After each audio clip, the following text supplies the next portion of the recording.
All right, folks, I got a very alpha type show for you this morning that's going to reek of toxic masculinity. I'm going to tell you that right now. I'm going to have Alpha Warrior on the show, a good friend of mine, just giving his input, man. We're going to go back and forth. We had an epic show yesterday with Joshua Reed, myself, and Alpha on a Patriot roundtable. I was like, you know what, man? I got to do this for YouTube. We got to do it. You know, we'll keep it kind of YouTube friendly, but it's an epic show, and I'll be bringing Josh on as well. I just don't like to have too many ingredients in the recipe on the morning shows. So I will be putting up the Josh and Alpha podcast on ninoscorner.tv. That'll be going up today, so it's pretty epic. But we're going to be talking about a lot of the stuff that we covered on that show here on YouTube. And I promise you, this is going to be an epic, epic show. First, folks, you know what you got to do. Smash that like button. Hit the subscribe button. Pass this around like herpes, baby. Yeah. Get it going. Also, folks, Venmo, 𝗷-ROD1977. If you appreciate moi, I appreciate you. So please leave a kind little generous appreciational gift on there. Also, when the lights go out on Amazon, please leave an honest review. That's all I ask for. Also, my mama's book, The Mexican Mix on Amazon as well. Thank you for the prayers from my family. Dad is back in the hospital. This has been an ongoing trench warfare, and I'm just trying to get through it, folks. There is nothing more exhausting than this shit. I'll say that right now. Nothing more exhausting than what I'm going through right now. You can tell my face is puffy. It's like I've been just beat down every day, and I'm still finding the willpower to get up and push out these podcasts. So I do appreciate all of you joining me on my podcast, on my YouTube lives. I really appreciate it. Thank you so much. You're keeping me going. X is Nino Boxer.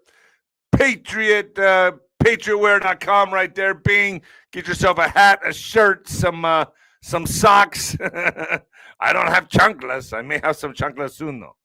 Also, ninoscorner.tv is fire. I got the Patriot Roundtable going up with Josh and Alpha. I also have 𝗬𝗏 up there. I have Lee Dundas up there. I have the Ghost up there right now. All of these, I would say, are must-watch episodes, especially the Lee Dundas, because she's talking about microwave weapon technology and how they're targeting individuals. All her research, she's a human rights lawyer. Everyone knows who she is. She's been around around the circuit for the Patriot community. And I'll tell you, folks, she really brings it. She really brings the heat. And a lot of research behind this stuff. Epic stuff. Epic podcast. Also, Ringside with Nino is today. I'll be doing Ringside Nino with today. It's the 29th. So it's today at 5 p.m. We all meet the Black Sheep family. We're all getting together tonight, baby. This is like to me, this takes the place of the AA meetings. You know, I'm sober, so, you know, I got a lot of free time. So I, you know, get with the Black Sheep community. We all kind of war game everything. And then tomorrow, 𝗬𝗏 and Sheila home, 5 p.m. 5 p.m. tomorrow on the General's tent. This is going to be big, so get your questions ready. And, folks, I think I was right when I said that October is going to be pretty epic. And now I said the last part of October, and a couple shows back, something big's coming. I said something big's coming. When you understand that World War III is not fought with tanks and bombs, but maybe weather.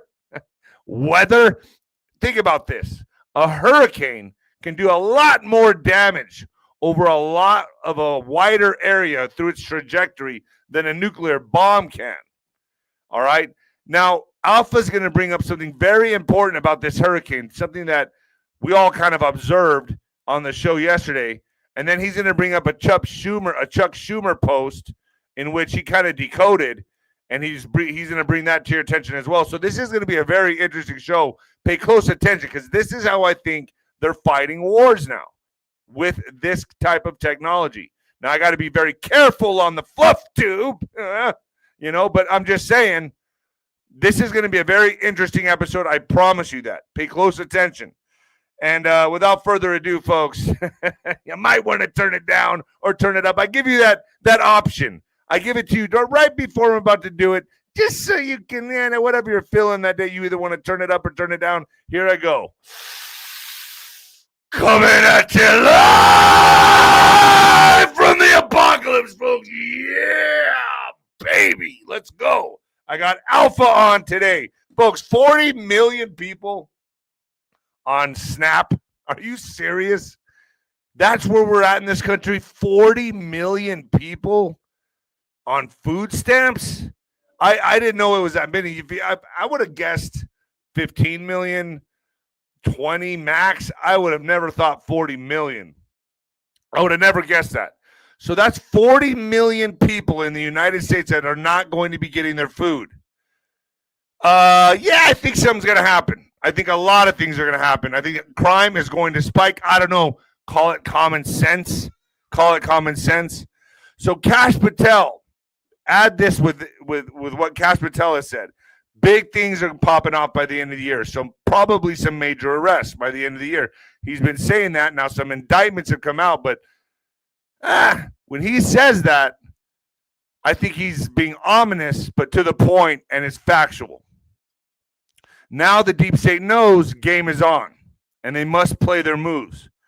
So I think, folks, the Hurricane Melissa hitting the Caribbean. What's happening in the Caribbean right now? Venezuela. There's a lot of things happening in the Caribbean right now. A lot of our ships are in the Caribbean.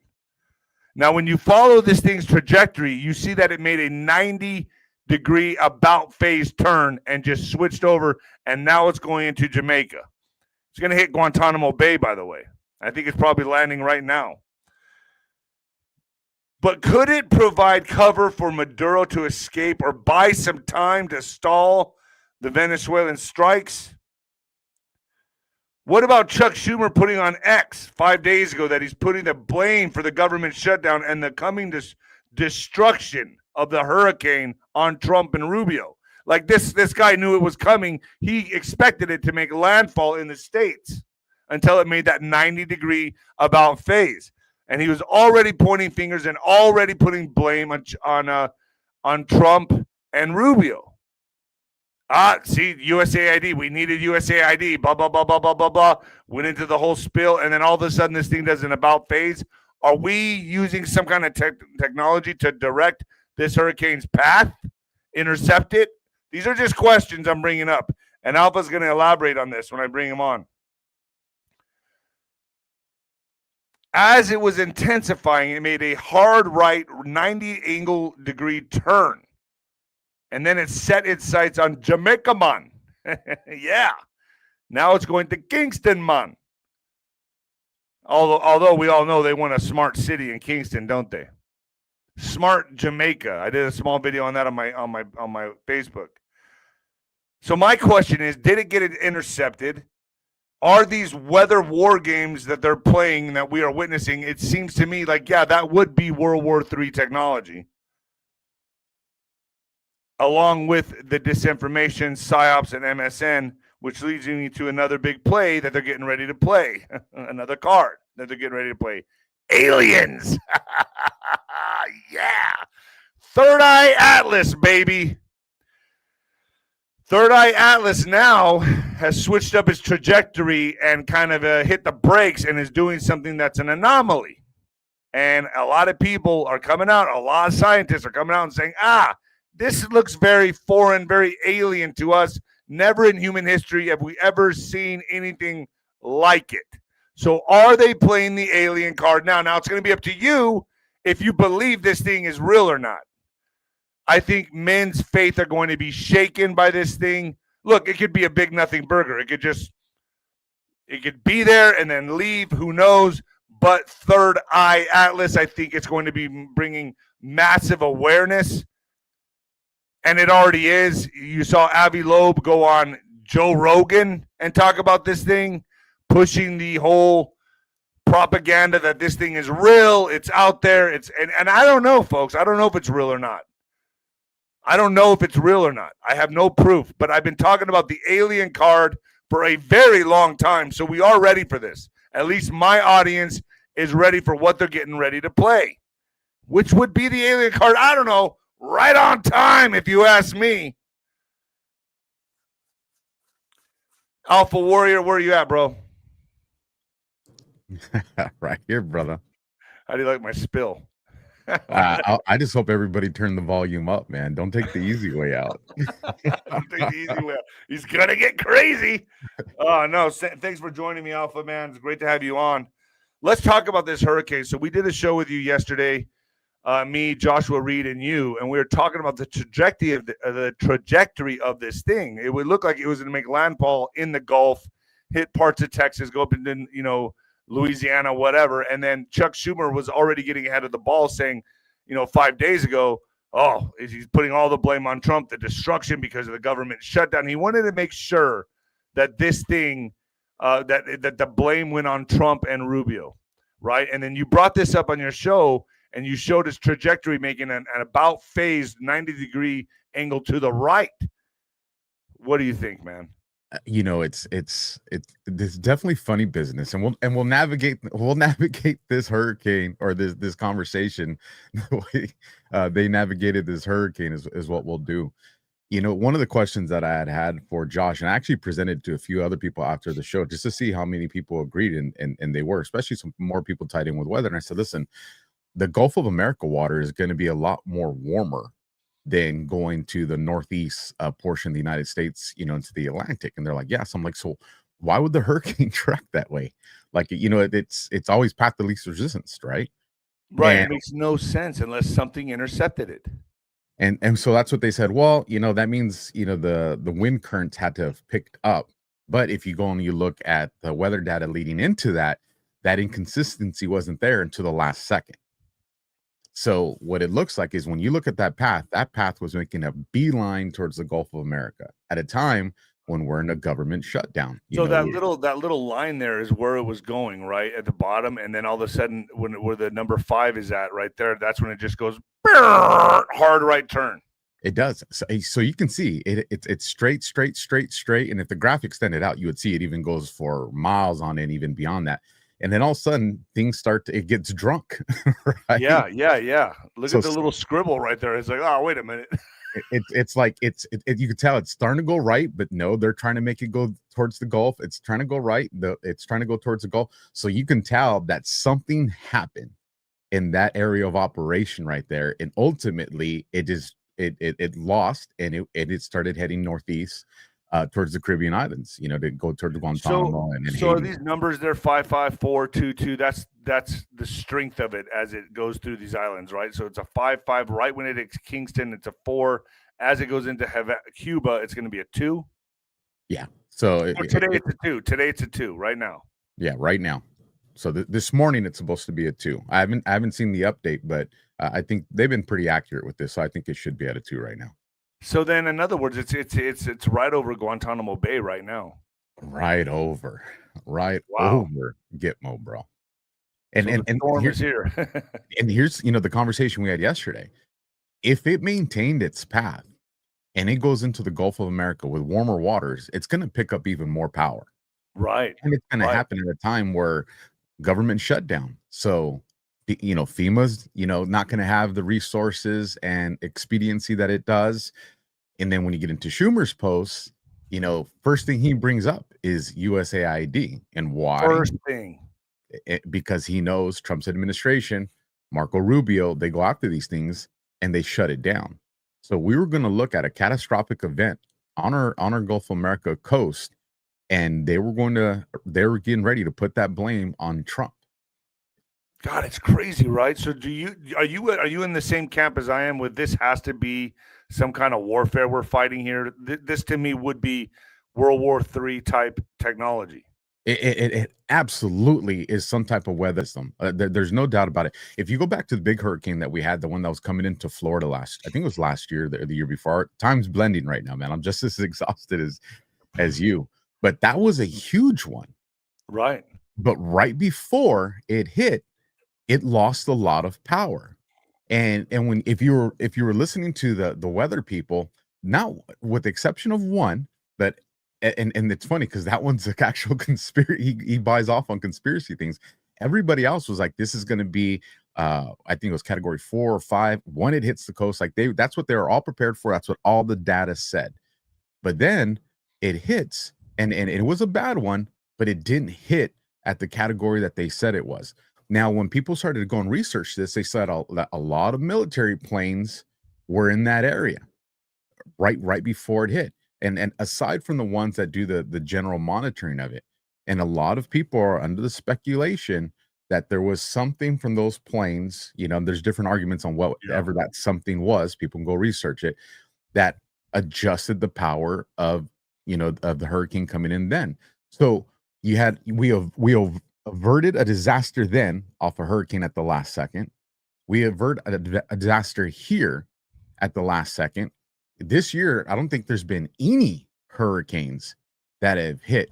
So there's something going on where the good guys are preventing the bad guys. I agree with you. From deploying these disasters. I agree with you. And the fact that it's in the Caribbean, we brought that up yesterday on the show. Venezuela, man, that's where all our ships are. That's where everything's at. I mean, that'd be a perfect area for a hurricane to hit if you wanted to disrupt military exercises. We have, Southcom is operating out there right now. And I know you've had Josh on. I've had Josh on. We've talked about what's probably under the water there that, they're dealing with on, we're getting the surface level reporting on these narco boats that are being taken out. But then again, and like I said, if you guys have been watching the shows with Nino and Josh about the type of weaponry being used for these, there's an inconsistency there. You could make a lot of speculation out of it, but we're obviously searching for something. But the other thing is we're on good information that the CCP has a portion of their naval fleet that's heading to South America. Yeah, and they've been flying their jets all around there, trying to scare or trying to show force on our battleships.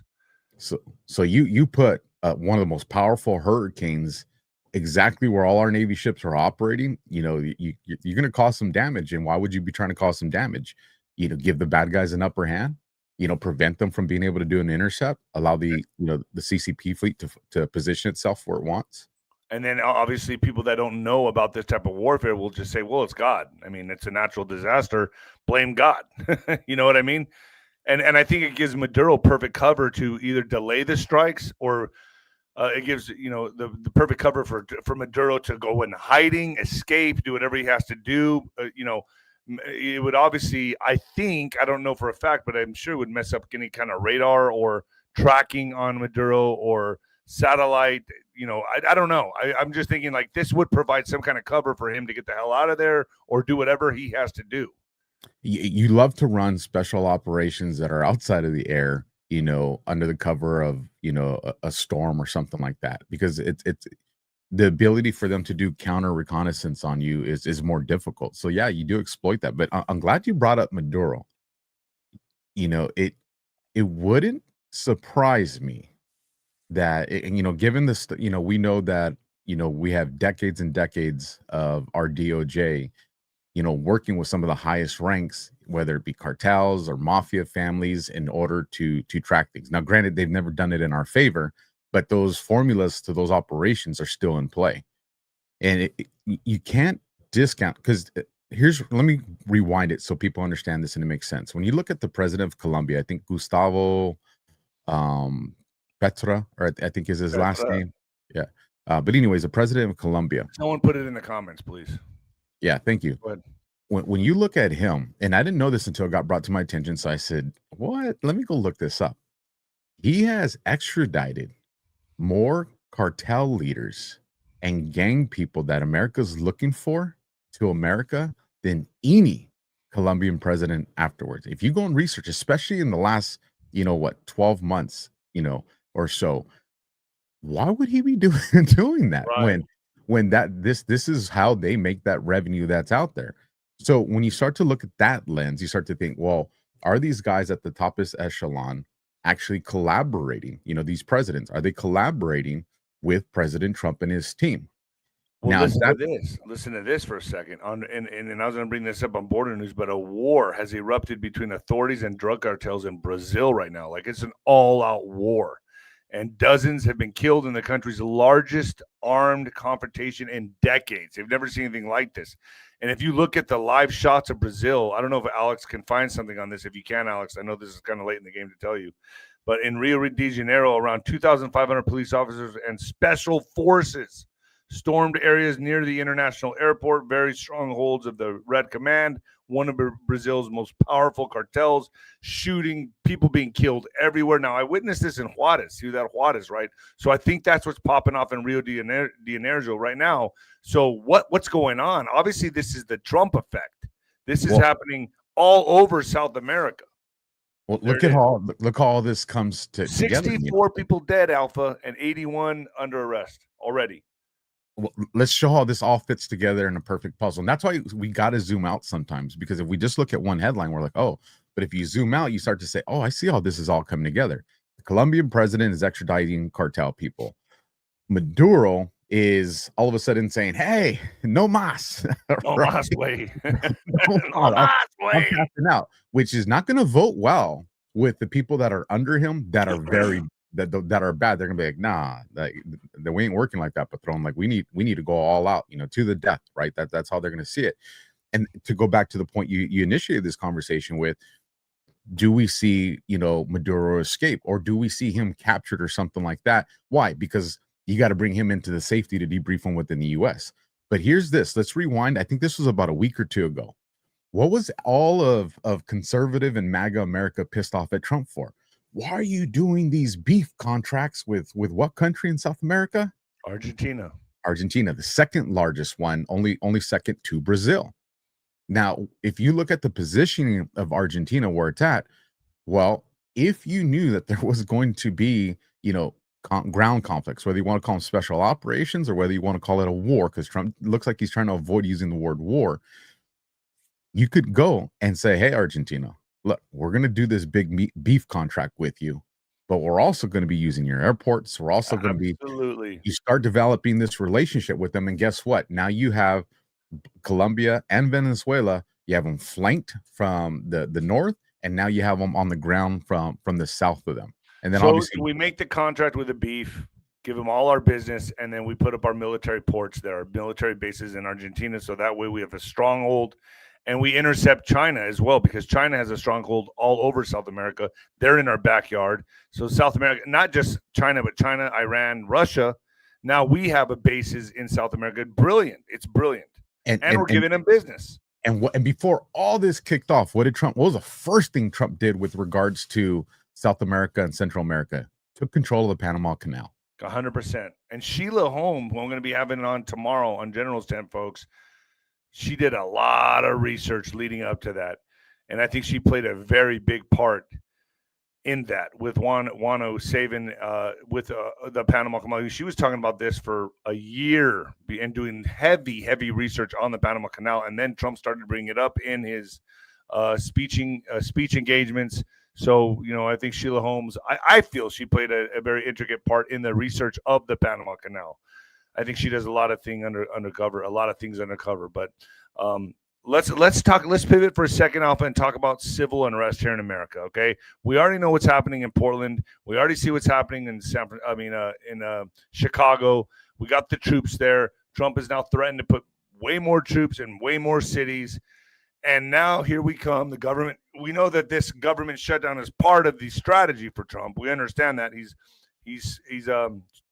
shrinking the government, obviously, and destroying the Democrat resources. But the Trump administration posts notice that no federal food aid will go out November 1st. People are going to get hungry. They're really just pissed off. They're already making TikTok videos all over social media, YouTube. All platforms are being flooded with them saying, we're coming. We're going to start doing flash mob robs, where they go into stores and just take everything. So stores have to be prepared and ready. Even individuals, people just walk in the streets. Crime is going to spike, folks. You better be carrying a weapon on your person, right, Alpha? I mean, how do people prepare for something like this? Because the U.S. Department of Agriculture has posted a notice on its website saying federal food aid will not go out November 1st, raising the stakes for families nationwide. They're saying this is going to be worse than the Depression.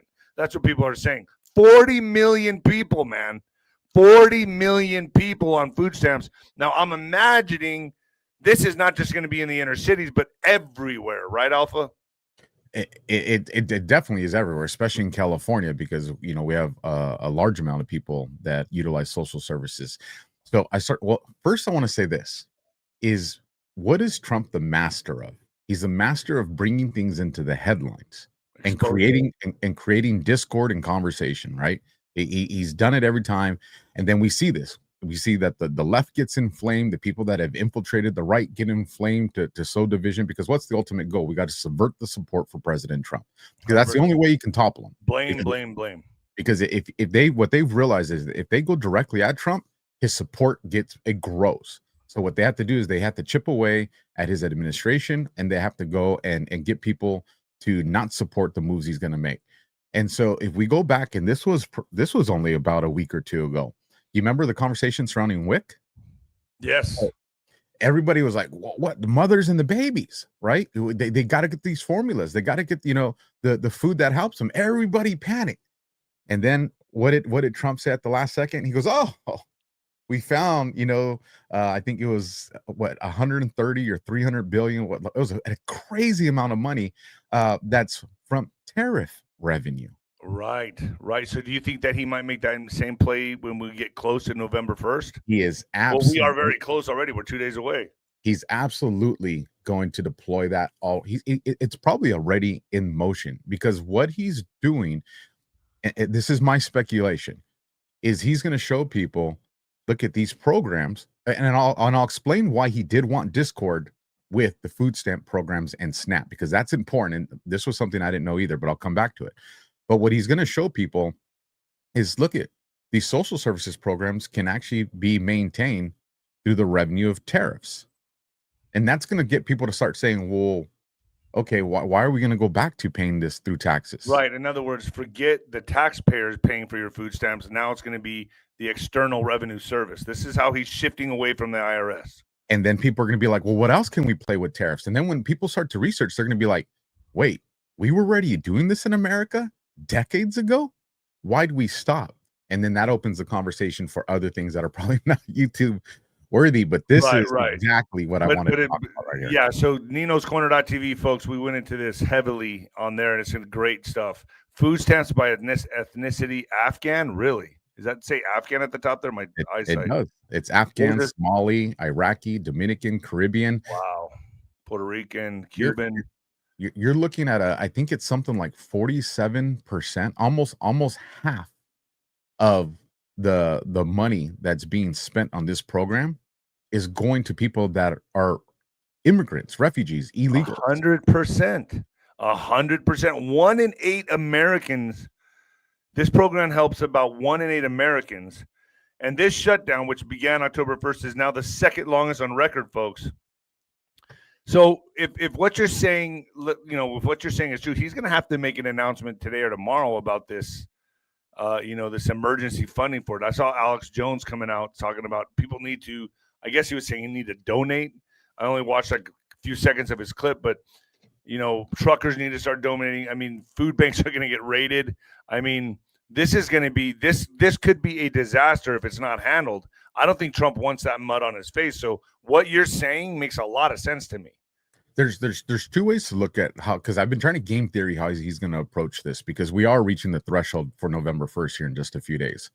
So either he's already has the tariff revenue set up to support this, and we're just not even going to see anything in the transition process, and he's going to say, hey, this is how we took care of it. Or if he doesn't see that there's enough discord on the conversation of what kind of people are receiving these funds, not Americans. That's what it comes down to, not Americans. And not just that, but people from countries that are considered adversaries to America. Now, if he lets it go a few days without these people receiving the benefits, and when people start to because we're going to see the headlines, we're going to see the CNN clips, people are going to be like, they don't look like Americans. Why are these people up in arms? And then that creates a conversation. Well, they shouldn't be here to begin with. And so now does Trump create a scenario where these people start to self-deport because they're not receiving they're not getting their food anymore? Or does it go into the play of the deep state where we're kind of making them make another premature move like they did in June, and chaos erupts, right? And that could be also what Trump wants, because here Trump says he is prepared to send more than the National Guard into U.S. cities. So maybe Trump's making them make that move prematurely, that we'd already know that they're trying to create this chaos within America, and then it'll fall back. It's been gamed out that it'll fall back on 13 to 15 cities, 14 cities, whatever. President Trump told American troops assembled in Japan on Tuesday that he was prepared to send more than the National Guard into cities to enforce the crackdown on crime and immigration. So could he be throwing gas on the fire to get these people to come out of their holes, out of their basements, and then we send in troops and take all these people in? There'd be a better way, in my opinion, than to just ignite the fire now, cause a big explosion, get them out there on the streets, rioting, doing the stuff we got to do. That way it gives him permission to send in the National Guard and more troops. And with that being said, folks, let me hit this quick mid-roll real quick. Give me 1 second, Alpha. Canoladine, folks. Canoladine. You know what's wild? Every year, Big Pharma makes billions keeping people hooked on pain pills, but never actually fixing the problem. If you deal with daily pain, please listen to me closely because I do too. Because there's finally something that's breaking the cycle, and it's called Canoladine, folks. And people are going crazy over nature's morphine. Here's why. It gives you that same kind of powerful relief, but without the pills, the fog, or the risk of addiction. It actually helps your body activate its own natural painkillers, the same ones that pain meds try to mimic. After 14 years of research, over 2 million bottles have already been shipped because it works. Real people are getting their lives back, sleeping better, moving again, and doing it naturally. I'm doing it too, folks. I use this stuff. And right now, you can try it risk-free for 90 days for less than $1 a day. No gimmicks, no subscriptions. Just honest relief from GDR Labs, made right here in America, folks. It's right here in America, and I use it. Lord knows I'm in pain, emotional pain right now. If you're tired of being part of a big pharma business model, it's time to break free. Tap the link below, trycono.com/Nino, and start living pain-free again. Get on it, folks. I promise you it works, especially with all the shit that I'm going through. I still have this kind of like euphoric feeling. It's kind of a good feeling. Hey, so what do you predict? Let's play a little prediction game here. Hold on. Trycono.com/Nino. Oh, all right. I like that little version. All right, let's do it. Maybe I'll dub that in from now on. Oh boy, is that your OnlyFans voice? Oh boy. No, but to answer the question that we're having there is Trump he's acknowledged. I think he said he's read it at least 5 times, Sun Tzu's Art of War. And I think that's important because if you haven't read it, and for those that have, in there, one of the rules or the understandings is you never fight on the enemy's battlefield. Never. You always make the enemy fight on your battlefield, right? And there's a bunch of other things. But when you look at it here, this is where Trump's at. So if he knows this is what they want, he absolutely has to make them pull the trigger too early or delay it to where there's no effectiveness, because that puts them off their battlefield and on his. So there was a memo that was circulating social media, and me and Josh talked about it. We said right out of the gate, this memo is not authentic. You had the header that was cut off, the footer that was cut off, and there was verbiage in it that just it wasn't consistent with what I've seen in the military or in law enforcement. You're not going to have a military memo where they're saying we're our troops. You're going to say servicemen, personnel, specific units. You're not going to use language like NLT, no later than. You'll see maybe a TBD for to be determined or something like that. But outside of that, you're not going to see those kind of acronyms used. But then you had Pete Hegseth that was questioned during one of the press conferences. And he kind of danced around it and said, we won't be talking about things that potentially be enforced. Now, this is why this is what you got to understand on that scenario. We all understand that Trump has been positioning National Guard troops and elite military units that he's, retitled and renamed across the country. And we know that he's allowed them, Antifa serves a purpose, to allow him to, optically to strategically position our military, our National Guard, and other assets in these areas, because he knows what ultimately they're trying to do, and he gets to deploy this without creating panic, because that's what the deep state wants, is panic. And so when he turns around and says, I'm willing to deploy more, it's because he already knows where they're going to be. And if this goes and pulls them out, well, then this is Customs Border Patrol HSI daydream, because they don't even have to go look for them. They get them all congregated in one area. And what was the test scenario for this? This was at the very beginning when we saw what Trump did in Los Angeles. 100% with the Elon Musk. What kicked that off was what Elon Musk said on X. Trump was part of the Epstein. He's on the Epstein list. And then, bam, it's almost like, did you? I said something's going to come after this. I felt it. I told everyone. I said, the move's coming now. Here comes their move. And bam, they pulled the trigger. Civil unrest in L.A. and all over California, basically. So it was almost like we made them make that move. And then we got to learn and track and trace and find all the organizers and let it happen, right? So now we know what's coming down the road. Now we know what's coming, and that's what he's positioning all these troops for. Well, what did we, again, in the last 21 days, what have they told us? We know where the funding's coming from. 100%. We're investigating the funding. So that means they know exactly where they already know the pathways of communication. You know, people have heard this term before. FISA works both ways. Yes. And as all this is transpiring, as all this is kicking off, as the food stamps run out, I still think, I mean, I think your theory could be correct about him coming in with some emergency funding, but I think he might want to start the chaos a little bit so he can push in the troops. I think to me, that makes more sense. Like, let's just kick it off. Let's get going. Let's rip the Band-Aid off type of thing. That's my theory. Let's see what happens. He may do that. He may say, we got emergency funding here, blah, blah, blah. I'm not saying that won't happen, but I'm also in bed with the theory that let's just go all in now. Let's rip the Band-Aid off and let's kickstart the party. You know what I mean? But also everything that's happening right now is, and I'm going to read this article, Biden's auto pen pardons are null and void due to mental decline. House Oversight Committee says now we know all roads lead to Obama. All this stuff is touching on this stuff, leading the herd into where the desired, to Obama, basically. Republicans on the House Oversight Committee have written to Attorney General Pam Bondi claiming that former President Joe Biden's cognitive decline, which we know he was just taking orders, but okay, we'll go with that, was so severe that he may have not been aware of the pardons he allegedly signed by AutoPen. Conservatives on the committee advised Bondi that the 4,245 presidential pardons, isn't that crazy, dude? 4,245 presidential pardons, because they knew what was coming. And commutations issued by the Democrats, 82 should therefore be placed under review and could be considered invalid. That would potentially open up prosecution of the recipients, including Biden's own son, Hunter, currently protected by the clemency order. So this is all little baby steps to where we want to go. So now, for people like us, you and I, we're covering the deep state war constantly, consistently. But for other people that are not yet awake, 80% of the population out there going, oh, well, I guess that makes sense. Gee, I never thought of that before.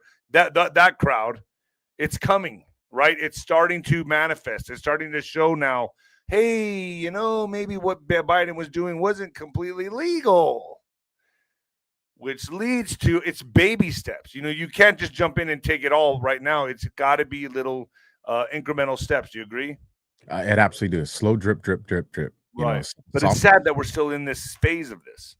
It is. But again, the vast majority of people are not watching these podcasts. They're not on the social media battlefield. They're relying on what they're hearing on the radio and what they're watching on Fox or CNN. So, they're way behind. So if you just came and just dropped it on them, it'd be chaos and panic. People wouldn't go to work. People wouldn't send their kids to school because, just for everybody in the audience to understand this, remember the urgency you felt in your chest the first time, you took the red pill, Neil, and you realized what was going on, especially surrounding, conversations with the little ones. Remember the anxiety you felt. Now imagine if 80% of the population went through that at one time, it'd be chaos. Yeah. It'd be uncontrolled chaos.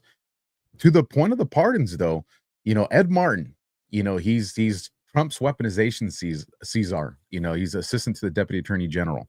The guy is brilliant. And 17 hours ago, he made this post. And he was reposting a post he did from the 24th. And in that post, it was a screenshot of the executive grant of clemency for Joseph R. Biden Jr. For Dr. Anthony Fauci. And in that post, he put, who ordered the auto pen pardon?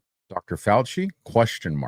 And he put, as in, who ordered the code red? Colonel Jesse's. America can handle the truth. Now, that's from the movie A Few Good Men. And the car, who ordered the code red? With Jack Nicholson. Yeah. So yeah, you can't handle the truth. Yeah. where did that movie take place? Gosh, I don't even remember where. Gitmo? I don't know where. Gitmo. Really? That's in Gitmo, bro. Wow. And this one just flew over everybody's head. That's current. Jack Nicholson is from Gitmo. He was in Guantanamo Bay. Wow. So they went out there. That's where they're doing the questioning. That's where the crime took place. Now, ultimately, the jurisdiction of the court was in a different court. But the whole crime scene, the whole talk where Jack Nicholson was from, is all Guantanamo Bay. It's Gitmo. So 17 hours ago, he reposts that again. So in other words, he's like, "You guys ain't seen what I'm putting." Here you go. Here it is again. Blinking sign. So this is literally what he wrote. I could share it with you guys if you guys want to. Put it up. Let me put it up and then Alex can grab it. Here we go. Right there. You can bring it up whenever you want, Alex. And so then he puts this post right here. You see what I mean now? If the pardon was issued by someone other than Biden, all bets are off. Now, he could have easily just put, if the pardon issued by someone other than Biden, all bets are off, and we get it. But he started it off with, do you see what I mean now? So obviously he's telling us, hey, man, go back and reevaluate this post that I put out there because you guys aren't having the conversation that I need you to have. Right. So two things here. He's pointing us towards Guantanamo. And then two, the conversation we're having right now with the auto pins. And why is that important? Well, for those that don't know, I was in law enforcement for 14 years, was a detective, worked under gang, did the gangs, did all the fun stuff. But especially with homicide cases or cases that, we're going to look at a life sentence or even potentially a death penalty. When you have a gang and you want to get to the top echelons, the easiest way to get there is to have guys that are a few ranks under flip on them.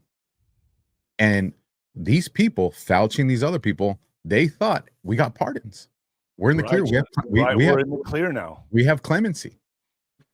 And then all of a sudden you find out, or you start to see, well, two things. The conversation about, are these pardons authentic? That's going to, we used to call it tickle the wire.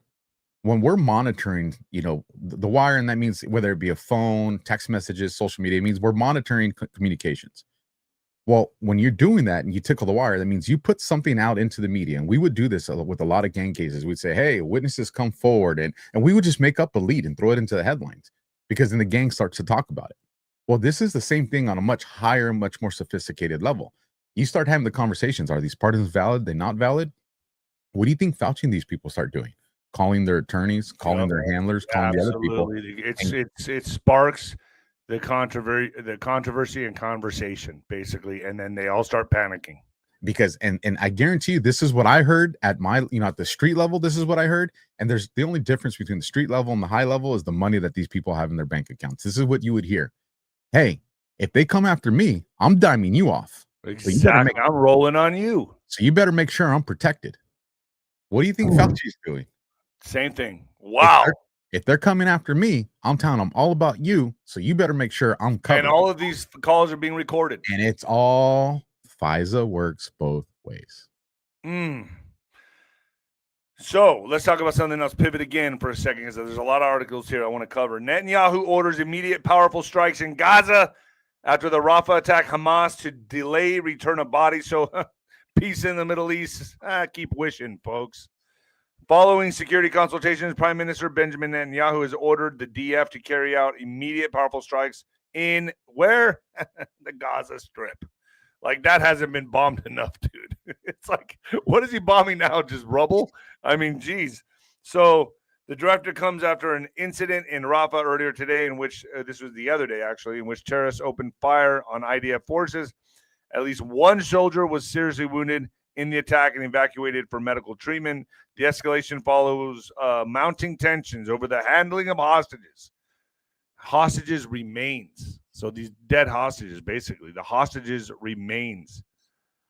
Jeez. Last night, Hamas returned remains that Israel says were already buried, yet claimed they were newly recovered bodies, fueling Israel's outrage and contributing to the other day's security response. So, we knew the peace deal was too good to be true. And, when we really look at it, we got to be careful here on fluff too, because you can't talk about that little country in the Middle East.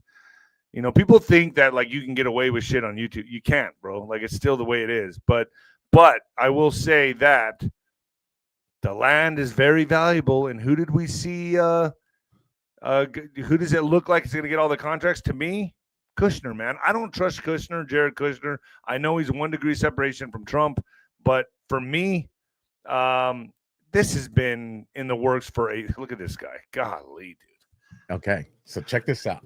I used to share your opinion. I'm gonna connect you with a good friend of mine, 𝗀𝗶𝗹𝗶𝗶 Patrick Henry. I consider him the authority. I consider him the authority of the Middle East. Okay. This guy is just his geopolitical understanding of the Middle East, but is also his ability to understand the conversations we have. You know, what people quote unquote call conspiracy is bar none to anybody. And he brought out some facts that are just undeniable to me that made me at least pause and say, "Huh," because I didn't like the idea of Kushner either. But here's where it's just a intuitive hunch. I have no proof that this guy's bad except for 666 Fifth Avenue location, right? But other than that, I just have I don't like, dude. It's just a feeling. That's all I can go on. No, and I shared that with you. So you and I'm sure probably most of the audience shares this opinion with you. So now let me share some information with you guys. And all this is verifiable. None of this is speculation. So, but with that, I'll say this, and I don't know if you or your audience have probably felt this way. The one thing I felt uncomfortable is, but Trump has to know who's good and who's bad. 100%. How would he let his daughter marry this guy? I always struggled with that. It left me uncomfortable. And then I figured this out. If you research Kushner's father was very close with we'll just say Bibi, right? You know, just to play it safe, and everybody knows who we're talking about. The PM of the country, the little country that starts with an I. Right. So Bibi was very close. As a matter of fact, he would come over and stay at the Kushner residence. And this is all verifiable through interviews and through books and things like that. When he would come, he would actually stay in Jared's room, and Jared would, got kicked out of his own room. So it's like, well, what? Yeah. Yeah. Well, you mean they didn't have bunk beds? So, poor Jared's poor Jared's getting thrown on the couch. And but here's the thing, why would an adult want to take a kid's room anyways? Like I'd be, me and you would be like, no, man, I'll be on the couch. I'll just take the couch, blanket, you know what I mean? We're good. Throw me a sleeping bag, man. I'll be on the patio, whatever. But this is stuff that happened. So then we fast forward, and you have Kushner's father that gets under criminal prosecution. And you have, and I'm trying to remember the one, and he's a complete war hawk. I can't think of his name right now. One of the politicians, gosh, it'll come to me, and nobody likes him. Not Pompeo, but it's, I'll come back to, if I remember his name. If not, I'll give it to you later. You can let your audience know and follow up. But Kushner's father starts to get prosecuted. Well, Bibi didn't come to his rescue. None of these other institutions tied it. None of these people came to his rescue, and he was getting destroyed. So then you get Jared that takes over the company, right? His father gets prosecuted. Jared takes over the company. Jared, the particular building that you're talking about too, the 666 and some other ones. Avenue, yeah. He finds himself in a huge real estate turmoil where they're going to collapse. They're going to go under. And again, Bibi, none of these people, longtime friends, stayed at the house. None of them. And they all have this. Oh, yeah. None of them came to help out the Kushner family. Tell me Trump did, or then Trump did. Well, Trump's people did. So a few days ago, Trump went out to Asia, right? And then he said, hey, I'm going to stop to refuel somewhere. Do you know where he stopped to refuel? In Qatar. He stopped in Qatar to refill. Sorry, I would have never guessed that, but okay. And for the first time in ever, the president and the war minister of Qatar came on Air Force One, and they actually did a show where they were talking about this. And he says, hey, we've never been on here before, and Trump did this. So Trump chose to refuel there. In that conversation, there it goes. Yeah. Oh, Trump, I call it Qatar. Yeah, Qatar. Yeah, Qatar, okay. Qatar. Qatar. I don't even know where I'll be honest. I don't know which one's right. I don't think I've ever heard of Qatar, but I was like, oh, I'll just go with it. I've always said Qatar, then I get yelled at. It's not Qatar, it's Qatar. I was about to say it's the first letter country, but then we don't want to set off YouTube with that one. But he stops there. In this discussion, the president says, I think it's either the president of Qatar or Trump. One of them makes the statement, well, we've known each other for a long time. Well, so if you research, well, how long did they know each other?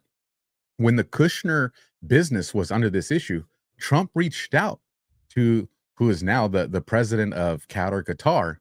They came and they are the ones that bailed out the Kushner business and bought a bunch of parts of that building and all that. There it is right there. Wow. This is the guy that buried the went and kept bailed the out Kushner business so from Kushner owes his allegiance to Trump. Not just Trump, but the Middle East guys. The Middle East. That's why Trump brought them all to the table. So that's huge. So Kushner's dad might have been very tight with Bibi and these other guys, but then Kushner's dad gets betrayed by all these people. Jared takes over. Jared, he becomes part of the Trump finally, extended through marriage. Jared knows that these are the guys that came and saved them. So then Trump used them both for leverage, man. 100%. Because what did you see when you had Steve Witkoff that went to the country with the I, and who went with them? Jared and Ivanka. Right. And in there, they're doing the press conference, right? And in that they're literally doing this in Tel Aviv. And what do we see that happens there during this press conference? They mention Bibi's name, and the people that are from that country in the eye all start booing. Right. Relentlessly. So Steve Witkoff's like, but if you watch the video, Steve Witkoff starts laughing, Jared's laughing, and Ivanka's laughing. Well, you're talking about the prime minister of that country. Normally you would keep a straight face, but why? Jared Kushner has a bone to pick with the people that betrayed his father. This is a completely different outlook. It's a completely different perspective. And like I said, I'll connect you with that guy because he'll paint the picture in a much more connect me with him. I'd love to have him on. That'd be a huge it's definitely not a YouTube show. okay, all right. So I'll put it on the back I'll tell you when Nino has ghosts based of Patrick Henry on here, you guys don't want to miss that show. You will get far more educated than you ever have when it comes to the Middle East and that country. You will actually be like, I get it. Holy smokes. Connects all the dots. It does. Okay. You want to stick around for some other articles? Yeah, I got about 10 minutes, brother. All right, let's go. All right, let's get into some new stuff here, folks, that's breaking, and something very personal to me here. Mel Gibson's Resurrection of the Christ, casting, how do you say her name? 𝗬𝗂𝗃𝗂𝗁𝗃. I don't know who that is, as Mary Sparks. Backlash from Polish far-right groups over abortion views. So Mel Gibson it's really surprising to me. Obviously, Jim is not playing Jesus. He's a personal friend of mine, is not playing the Christ in this movie. And man, I've known this now for about 6 months. I didn't say anything. I promised not to say anything, but it's out now. The casting of Polish-born actress 𝗬𝗂𝗃𝗂𝗁𝗃, and I don't know how do you say her last name, 𝗬𝗂𝗃𝗂𝗁𝗃, as Mary. She's a huge pro. The one thing about the Passion of the Christ when Jim played Jesus, everyone was on the same page. It had this. I really believe it had the hand of God over it. It was a highly spiritual film. A lot of crazy things happened during the making of that film. Jim got struck by lightning. He almost died a few times. It was very much spiritually attacked. And then, I don't know, Mel Gibson, I don't know. I'm not saying anything bad about Mel Gibson. I'm not saying anything bad, but he kind of went a different direction. Almost seems like he chased the money, like he would have had to have used a lot of CGI for Jim Caviezel and the other actors and actresses that played in the Passion of the Christ. But I almost feel like that would have been forgivable because you would have had the same team and it would have had more of the spiritual fingerprint that it needs to carry it through. But I think, the studios gave him the money and he had to go with this cast maybe. I don't know. But even the lady that's playing Mary, obviously, a lot of Catholics that are going to watch this film aren't going to be able to look beyond this. And what's your thoughts on this, Alpha? I mean, what's your all this thoughts on this? Just this right here. Well, here's the cool thing: you guys are getting my real time reaction because I didn't know this news. All this is new to me, so this is a real honest first glance reaction that I have here. My initial reaction is, well, one, her last name. Just look at the way the beginning of her last name is, and you know how to say that word. Nino, don't even pretend. Yeah. Yeah. Yeah, I knew he'd I knew you'd Yeah. recognize that one. Let's just say smut. So my initial reaction is just like, why do that? You know, this is a movie, and we all remember how we felt during the Passion of the Christ and Jim's work in that. Like it moved everybody. But then as I was listening to you talk about it, then I started thinking about something that was told to me many, many years ago. You know, as I was invited to assist in a role, you know, within the church, and you know, I was raised Roman Catholic. And the particular position that they gave me, I reached out to the lady. I said, look, I'm just looking for some guidance in my life, and you guys are giving me the most important position here. I'm not worthy. Like, you have other people here that have been going to church for 10 years, 15 years religiously. Like, I'm coming back because I'm struggling, not because I was dedicated. Right, like, right. One of these guys should have it. She goes, that's not how it works. We draw names, we pray over it. And I said, I'm honored, but I told her I'm not worthy of this role. And she tells me, she goes, did Jesus go and call on the Pharisees or any of these people for the positions of the apostles? She goes, no. A tax collector. Look at all the people that he came to. They were all considered sinners, filth. They're all considered sinners. He goes, he doesn't call on the qualified. He qualifies the one he calls. Now imagine this, and who knows how this turns out, right? Because it could be just strictly money and an institutional agenda that's at play. Or what if all of a sudden we hear during the course of this movie or after this movie, this lady changes her position? Yeah, what type of what kind of effect that has? Is just, I trust that guy up there, man. right. You know what? And I think you could be right about that, and I'll go with that. Give her a chance.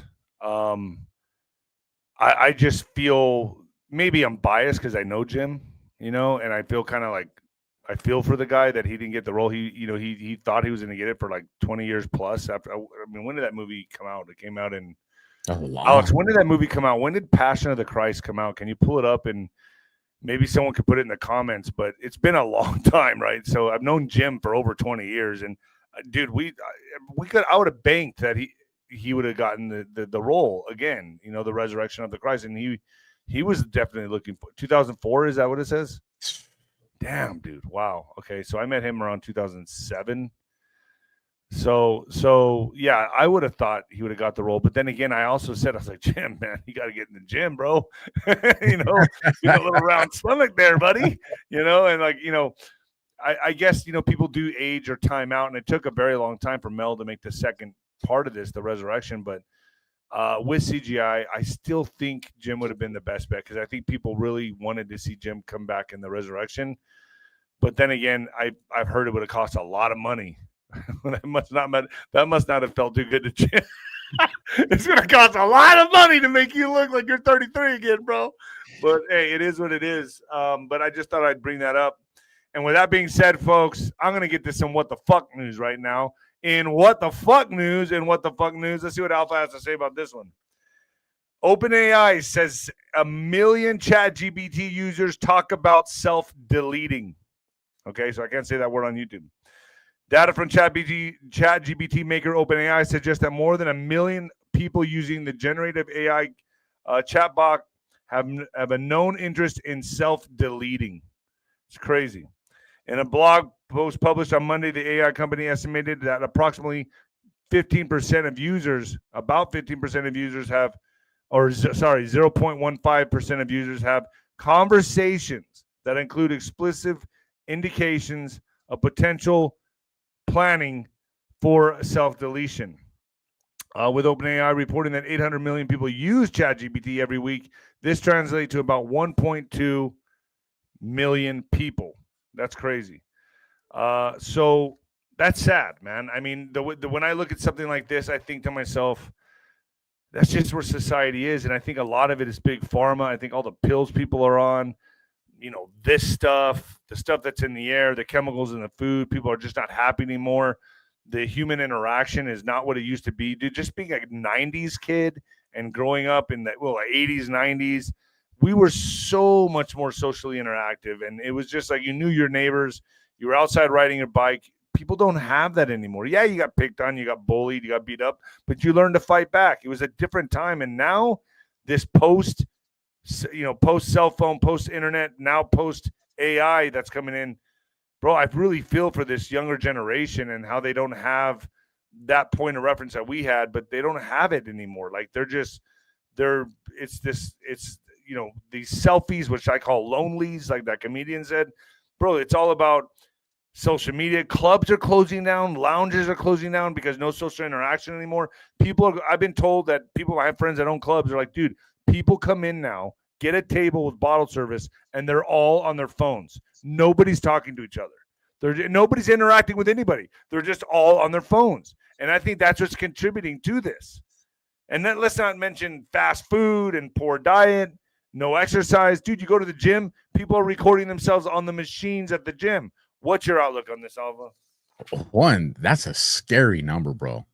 That's a lot. And immediately, my brain goes to police work. That's just the way I'm wired. My first question when that happened is, what percentage of these of this number is high school aged kids? Probably. And the reason my brain goes there is because then that brings us into the conversations of some of these travesties that happen at these schools, and everybody knows what I'm talking about. Like that's a significant number. And if that percentage of that number is I mean, really, there's not any percentage you're going to feel comfortable with. But I would really like to know what percentage of that was high school students. And then the other part, I bet a lot. I bet maybe half. Let's say half. Let's go with half. Conservative. That's scary, because statistically, that means you have people in there that are considering doing that type of event at these institutions, and that's absolutely a concern. And I do think SRIs and MK Ultra, all these, I think all that stuff plays into that conversation. With regard if you listen to Lee Dundas on @Nino'sCorner.tv, she talks about these weapons that they're using, that they've been experimenting with in World War II, that can target individuals, voice to skull technology and high anxiety. Remember the Travis Scott concert when everyone just started dropping? I mean, I think they were testing weaponry there. So I think it's not just how you feel. I think it's also they're using it on us. If you haven't talked to him already, Brian Gamble, he came out. He's one of the guys that Liz Crokin and them interviewed on Into the Light.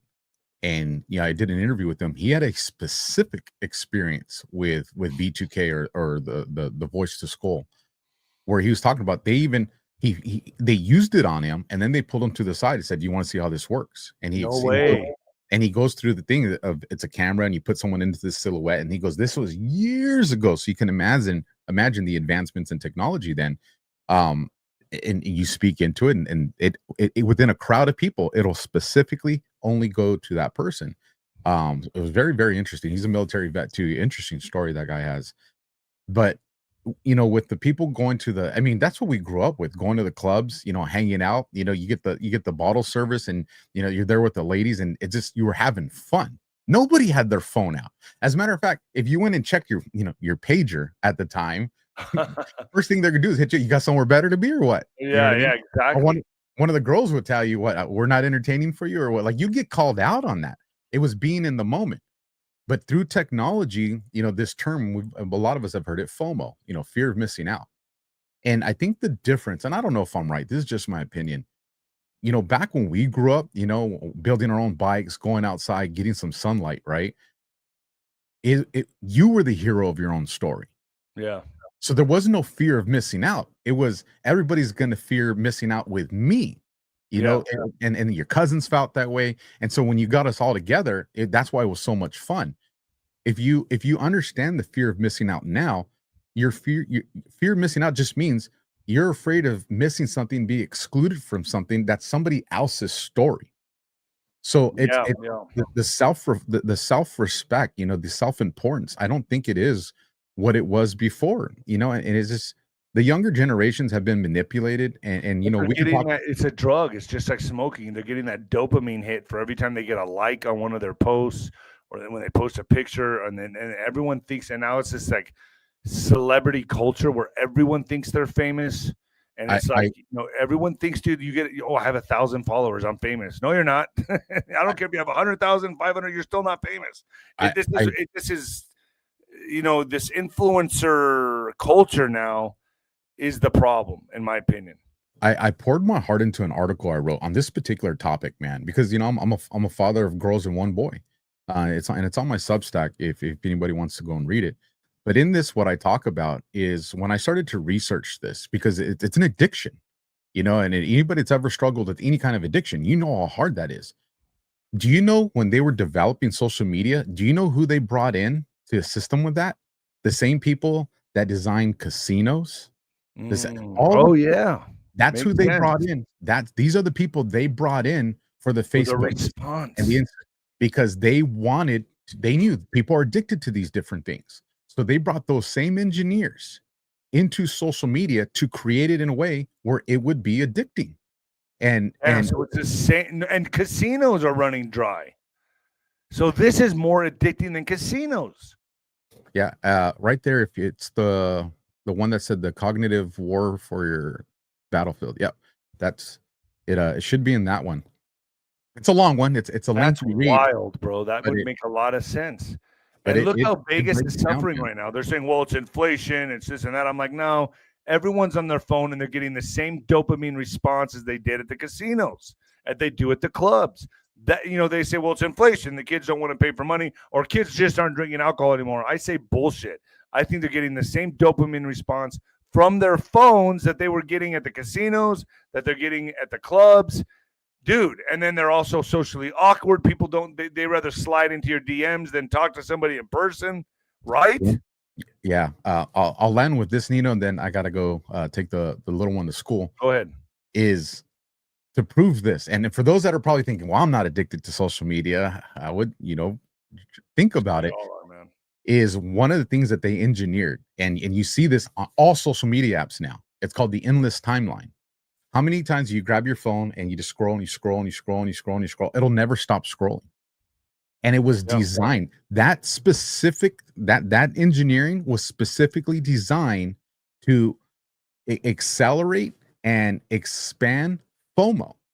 That it was specifically designed for the fear of missing out. It's not, oh, this is no, this is not going to end well. For that. This is not going to end well.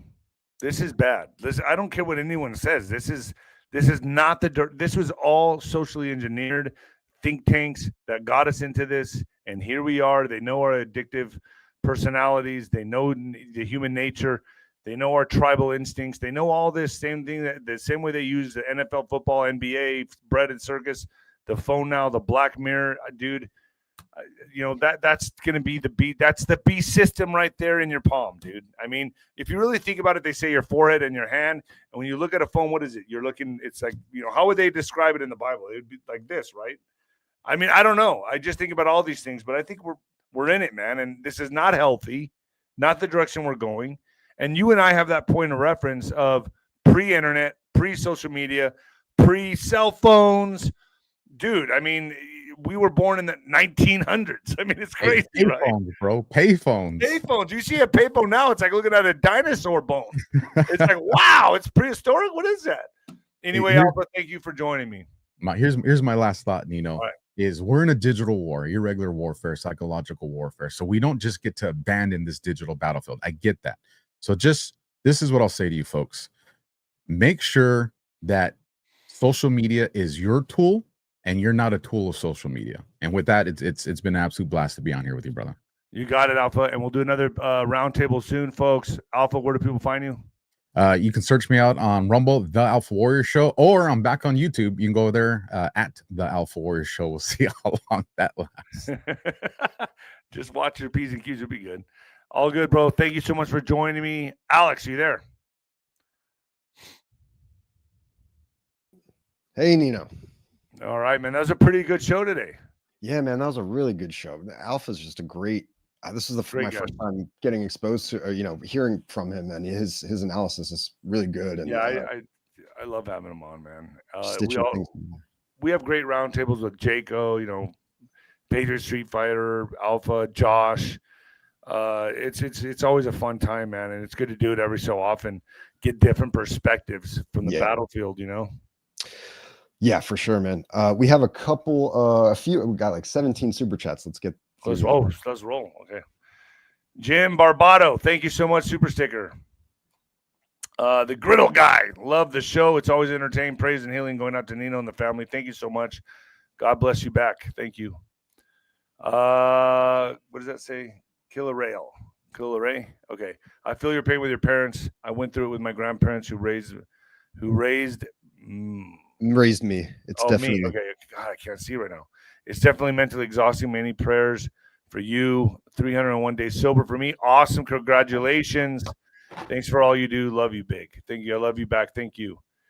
I'm still struggling with it, folks. It's not easy. I still feel like going to get blasted at the bar, doing a rail, cocaine, whatever I want to do. I just still feel like, believe me, I'm not the perfect guy. I still feel like doing it.